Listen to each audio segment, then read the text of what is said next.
بار پدر یا میکنم با این آلات بیزالان کرد بیا بریم مغازین یکم سمچه پنچه خریم نشینیم که نتام شو کدام تمام قبل سکا با هاشم قریب اومده است بنگر گوچ پیدا کرده هشتم ها ما آزادو اشتیا کوچ خیلی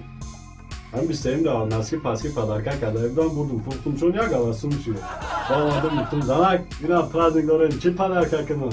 گفتی به قد فکر کنم گفتم زنک جان این خانه با حضور یک سال تا در وقت فکر کردم بگیر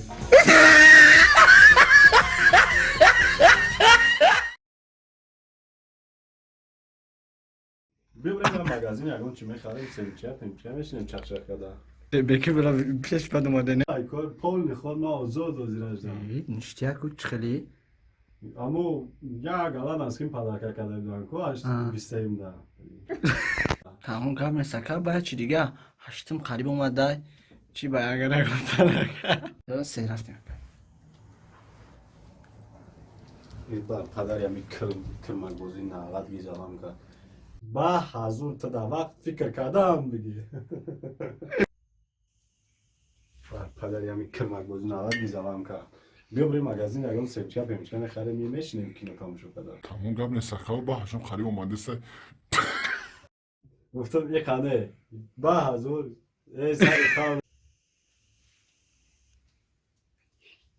بر پدر یا میکرمک